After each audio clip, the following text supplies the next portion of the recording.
Auditório, sentai-vos.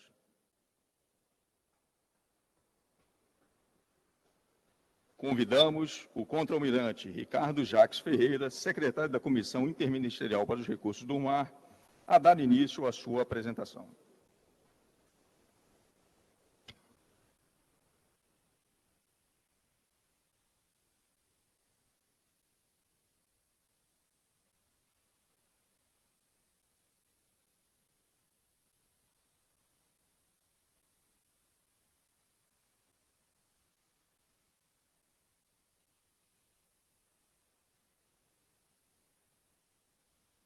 Bom dia, senhores e senhoras.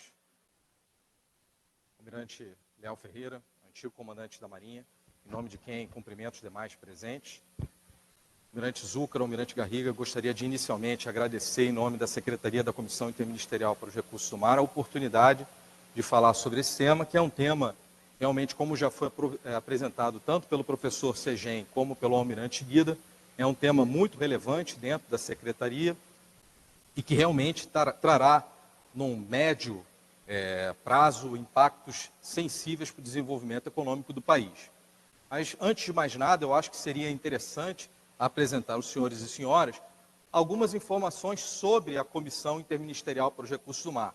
E aqui o desafio fica ainda maior por ter na plateia um antigo coordenador da CIRM e um antigo secretário, aqui também o Almirante Guida, que já conhecem bastante o assunto, mas uma coisa importante de ser ressaltado que a CIRM, ela é um modelo único, é um modelo brasileiro, é uma instituição inteiramente vocacionada para estudar o mar, para estudar os assuntos do mar, e que reúne hoje 18 ministérios, mais a Marinha do Brasil. E esse arranjo, ele se torna particularmente relevante quando nós identificamos esse movimento, que já foi também apresentado pelo professor Segem e pelo Almirante Guida. E citando aqui o Almirante Olsen, o comandante da Marinha, efetivamente o mundo está rumo ao mar, e o Brasil também está rumando ao mar. E nós podemos perceber, isso é evidenciado pela exploração de petróleo, que um dia já foi em terra, hoje ela já está com um modelo consagrado no mar, a geração de energia, que era feita totalmente em terra, hoje, por todos os exemplos que o professor Segem já nos mostrou, já indica esse movimento, até mesmo dos parques eólicos cada vez mais indo para o mar, e, em última instância, as nossas fazendas marinhas, que antes eram bem próximas do litoral, as áreas de aquicultura, hoje nós já falamos em aquicultura oceânica e da produção de algas também, que antes, bem próxima de costa, hoje se faz cada vez mais afastado do litoral. Inclusive, sendo produzida em arranjos conjuntos com parques eólicos. Então, nós vemos que cada vez mais a humanidade descobre o potencial do mar. E é nesse contexto que surge efetivamente a necessidade de se planejar esse espaço marinho. Nós queremos exatamente isso com o PEN, que haja o espaço para aquicultura, para uma área de preservação, de proteção, que o turismo náutico tenha seu espaço, que o shipping possa continuar, o transporte marítimo possa continuar sendo relevante, como é no nosso caso do país, que nós tenhamos o petróleo e também com detalhes que poucas vezes não percebemos, quando, por exemplo, vemos a necessidade do diálogo com os nossos vizinhos, uma vez que foi apresentado também aqui o grande potencial dos parques eólicos ali no Rio Grande do Sul. Qual seria o impacto da instalação desses parques numa região próxima a um país vizinho? Então, há uma necessidade de que esse planejamento espacial marinho seja efetivamente discutido com os nossos vizinhos. Prova disso é que o comandante Rodrigo Carvalho, na semana passada, estava participando do planejamento espacial marinho francês por conta da Guiana Francesa. Então, esse é o arranjo que nós precisamos entender da importância do planejamento espacial marinho. E fica, às vezes, difícil a gente saber o que é efetivamente o planejamento espacial marinho. Esse vídeo aqui vai poder dar a ideia aos senhores correta.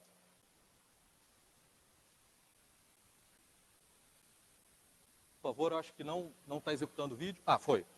Só pediria o áudio, por favor. A vida na Terra depende do mar. Os oceanos cobrem 71% do nosso planeta e é natural que as pessoas se preocupem profundamente com esta questão. Com vida abundante e enormes recursos, os oceanos significam algo de diferente para cada um de nós. Todos nós temos os nossos próprios interesses.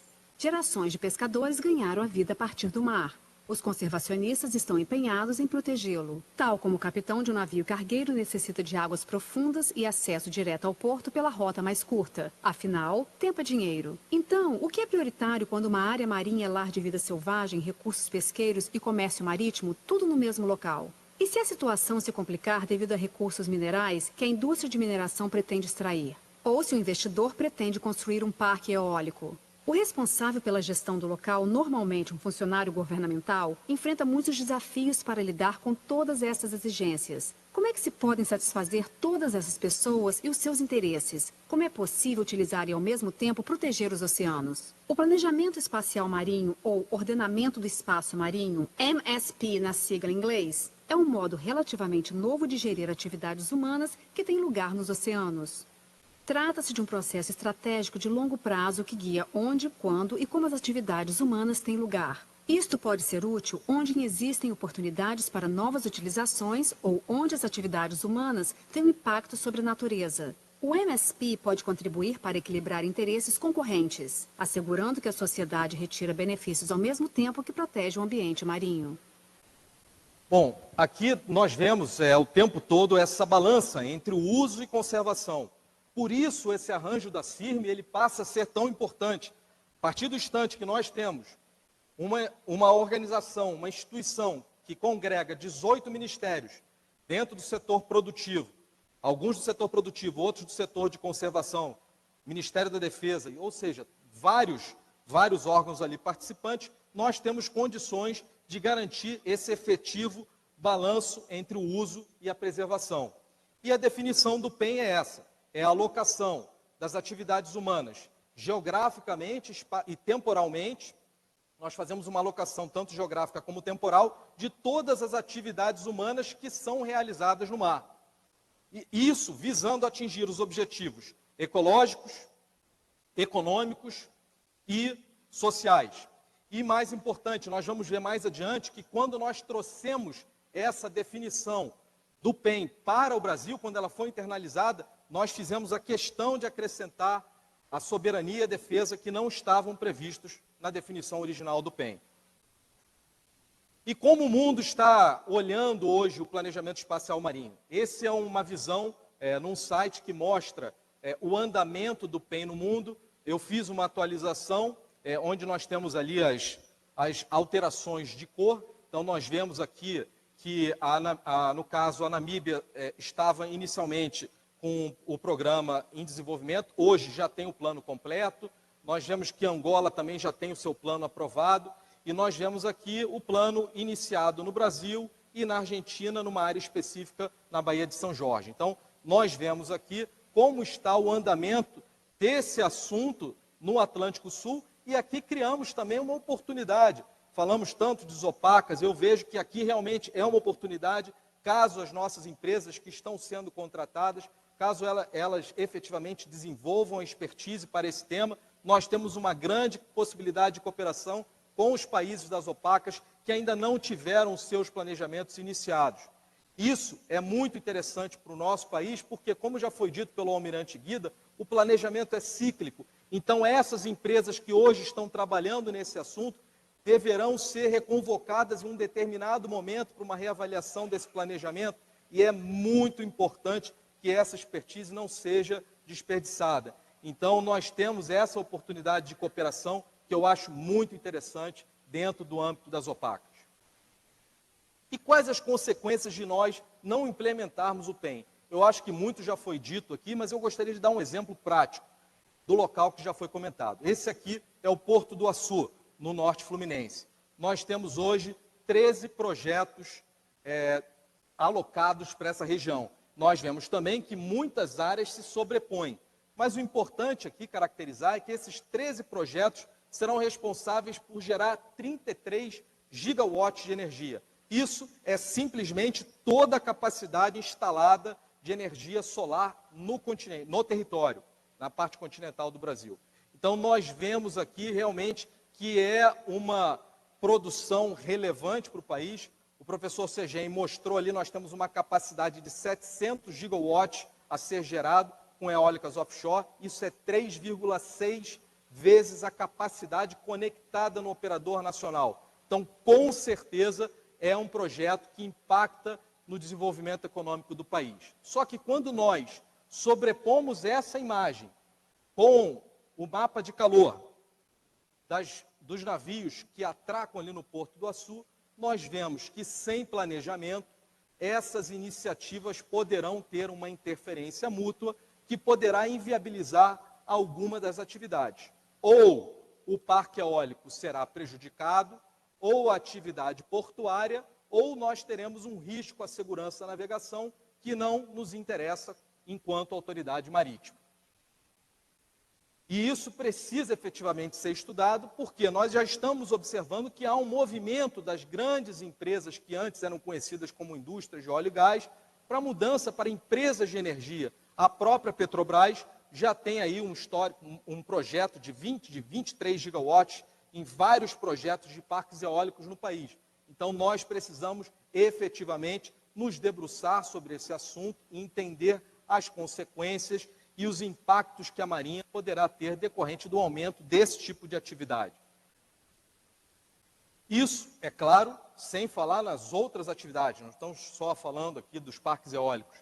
Nós vimos recentemente, no conflito Rússia-Ucrânia, as dificuldades que nós passamos por conta dos fertilizantes. E temos mapeado aqui pelo Serviço Geológico Brasileiro uma grande quantidade de fosforita com fósforo que seria muito importante para a indústria de fertilizantes.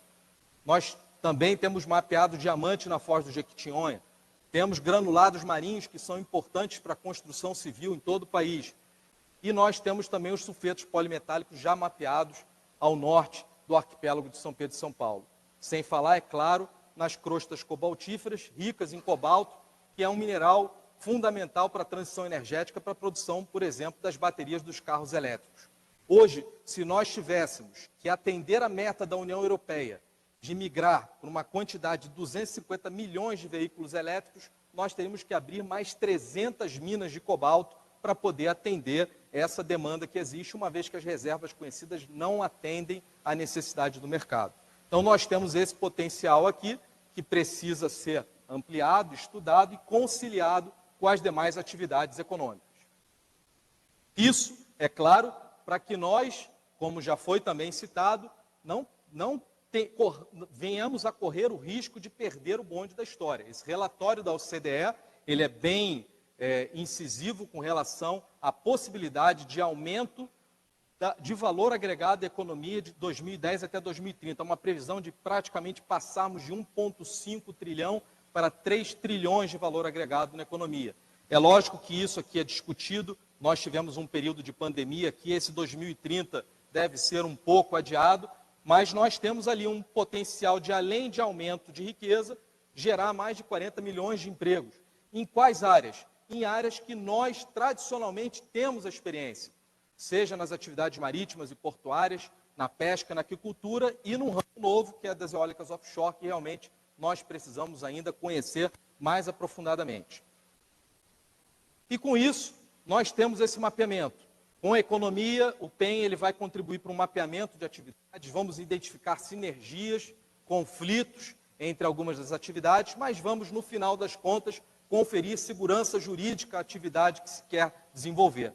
E para o meio ambiente, por meio do mapeamento de habitat, vamos poder ter políticas públicas coerentes para a preservação e conservação. E a Marinha? A Marinha ganharia, por quê? Ao ter a identificação desses locais, desses potenciais estratégicos, nós poderíamos ter informações úteis que nos garantissem a definição de o que deve ser defendido, quais meios serão necessários, conseguiríamos um ordenamento do espaço marítimo, consequentemente com o incremento da segurança do tráfego aquaviário, e atenderíamos os nossos objetivos previstos na política marítima nacional. Então, isso tudo por meio de um desenvolvimento econômico feito de forma sustentável e com qualidade socioambiental. Isso é que é uma coisa muito importante e, por isso, nós, da CECIRM, tivemos uma reunião com o secretário executivo do Ministério do Meio Ambiente para que todos tivessem um discurso unificado de que o PEN não é só conservação e não é só desenvolvimento econômico. É a conciliação desses dois itens que permitirão ao país um desenvolvimento econômico sustentável. E como nós estamos hoje?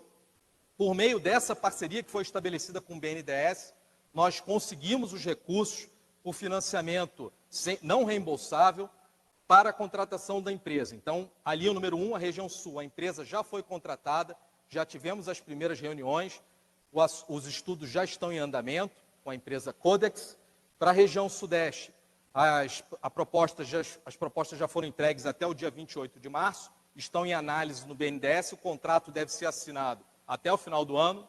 Região nordeste, o Fumbio já disponibilizou os recursos, e na região norte, eu encaminhei um ofício ao presidente do BNDES, que já confirmou o interesse do banco em financiar a região norte, e aí nós teríamos todos os recursos para poder conduzir o nosso planejamento espacial marinho.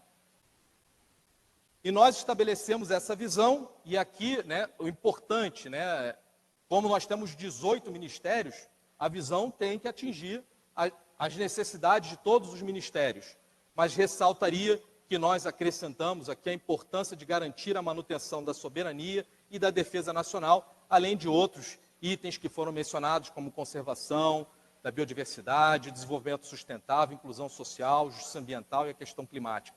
Então, essa é a nossa visão já aprovada, e é importante que todas as empresas, mesmo que não sejam as mesmas, deverão repetir, deverão seguir esta visão e a metodologia que está sendo feita pela primeira empresa. E nós já também definimos a dinâmica para a implementação. Então, já foi feita a contratação do estudo, estamos na fase 2, onde são feitos todos os estudos com relação ao arcabouço legal, o mapeamento dos usos atuais e potenciais e as oficinas setoriais, onde cada setor irá aprovar um dos cadernos que o BNDES encomendou. A fase 3 será a geração do geoportal. Esse geoportal será o mesmo para todas as regiões, com os mapas de pressão e a elaboração de cenários. Essa elaboração de cenários ela é muito importante, porque ela tem que estabelecer onde o país quer chegar e que objetivos deverão ser buscados, para aí sim nós decidirmos para onde a balança irá pender mais. Isso é um aspecto muito importante, que essa decisão permanecerá dentro do comitê executivo do PEN, dentro da CIRM. E uma coisa importante é que, muitas vezes, essa solução entre uso e conservação acabará gerando discussões mais aprofundadas. Por isso, a CECIRM, nesse momento, está em vias de conseguir um acordo de cooperação com o INPO, para que a academia e toda a rede de pesquisadores que o professor Segem apresentou aqui, nos dê os subsídios que possam ser utilizados para dirimir eventuais dúvidas entre os órgãos da CIRM. Na fase 4, a validação de cenários e, finalmente, pegar o estudo e transformar em políticas públicas concretas. Esse aqui é o nosso mapa temporal, a fase 2 em março de 25, a 3 em maio de 26 e a 4 em janeiro de 27. Isso tudo porque, os senhores sabem, o compromisso assumido pelo país na década do oceano, na Conferência das Nações Unidas, é de que o PEN estaria concluído até 2030. Bom, eu coloquei aqui já com a autorização da própria empresa, da Codex, como seria essa dinâmica para a implementação e o que está sendo discutido no momento. Então, a intenção é pegar diversos serviços ecossistêmicos, diversas atividades e colocar numa matriz de integração para verificar o impacto de cada uma sobre ela e também sobre o não uso. E aí gerar os mapas de pressão que vão dar a resposta sobre que atividade seria mais recomendada para cada área. Uma observação que foi muito feita pela empresa é que nós não analisaremos apenas o mar, e sim a estrutura toda que já existe em terra, para que isso não seja desconsiderado. Os clusters marítimos, como por exemplo em Rio Grande, Rio de Janeiro, eles precisam ser considerados nessa distribuição para a gente saber exatamente qual o impacto que cercear ou incentivar uma determinada atividade pode provocar naquela região interna. Então, essa é a visão que nós temos hoje e que está sendo conversado com o BNDES para que essa metodologia seja respeitada pelas demais empresas contratadas. E como eu disse, cada PEN, cada estudo irá gerar 10 cadernos setoriais para cada uma dessas atividades, mais um 11º caderno, que é um caderno de déficit de investimento para o setor, que vai ser o caderno que será utilizado pelo próprio BNDES para nortear a política de incentivo de investimento para exatamente suprir alguma demanda que esteja faltando para que as atividades possam ser impulsionadas.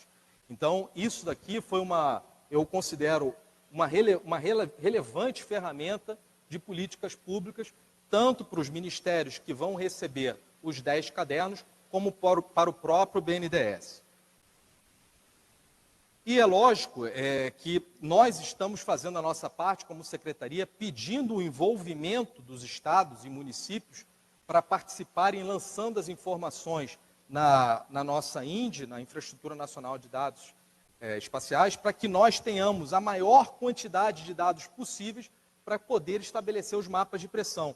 E eu não poderia deixar de citar uma boa prática, o professor Luiz Ernesto, que eu acho que nos acompanha pela transmissão online, esse programa feito pela Universidade Federal do Ceará, do cientista-chefe, ele foi fundamental porque o Ceará conseguiu, por meio desse programa, feito no nível estadual, fazer a delimitação de algumas atividades que poderão ser vislumbradas agora pela empresa que trabalhará para a região do Nordeste. Então, quando eu fui ao Rio Grande do Sul, quando eu fui à Bahia, a gente levou essa expertise, essa experiência da Universidade Federal do Ceará como uma boa prática que pode contribuir para a qualidade dos trabalhos que serão produzidos. Como considerações finais, nós sempre temos que fazer essa discussão, né? O PEN, ele não é da Marinha, ele não é do BNDES, não é do Ministério do Meio Ambiente. O PEN é um projeto do Brasil e, por isso, vive dentro da Comissão Interministerial para os Recursos do Mar. Ele prevê uma grande integração setorial entre todos os ministérios e também prevê uma integração ecossistêmica. Nós pegarmos só a região sul, quantos ecossistemas diferentes nós temos, e também demandará uma integração geográfica, uma vez que projetos que se localizem no limite das fronteiras entre os estados demandarão negociação entre os estados para que eles efetivamente venham a existir. É importantíssimo nós ressaltarmos que essa integração toda setorial, ecossistêmica e geográfica, ela nasce dentro de um conceito previsto na Convenção das Nações Unidas sobre o Direito do Mar, onde fica bem claro que os problemas do espaço oceânico estão estreitamente interrelacionados e devem ser considerados como um todo. E aí vai ao encontro que o professor Sergente, que outras pessoas, o Almirante Zúcaro também comentou, dessa conectividade do oceano e da importância de se mencionar em um só oceano. E é lógico, como eu citei no caso da nossa fronteira com a Guiana, com a França e com o Uruguai, a necessidade do Ministério das Relações Exteriores estar presente e participar das discussões o tempo todo, como tem estado. Por fim, eu acho que isso aqui, muitas pessoas acabam perguntando por que a Marinha está envolvida, por que a Marinha está assumindo o PEN com um trabalho de Hércules, um dos 12 trabalhos. Eu acho que aqui Geoffrey Teal ele é bem claro ao dizer que nós temos que estar envolvidos na participação de uma política pública integrada para a gestão dos oceanos por dois motivos principais. Primeiro, porque os nossos interesses setoriais podem estar impactados, e segundo, porque provavelmente nós estaremos diretamente, como o Almirante Guida já comentou, envolvidos na implementação. E aqui eu resgato o slide que o Almirante Puntel ontem praticamente me obrigou a colocar na apresentação, lembrando dessa importância que a nossa Marinha faz o papel do que 5 instituições, por exemplo, nos Estados Unidos fazem. Nós somos Marinha, nós somos Guarda Costeira, nós somos Corpo de Fuzileiros, somos NOAA, somos MARAD na parte do ensino profissional marítimo. Então, não tem como a Marinha não estar vinculado num programa, num planejamento de altíssimo nível que vai impactar políticas públicas de praticamente 18 ministérios diferentes. Com isso, eu encerro a minha apresentação e me coloco à disposição também no período de debate.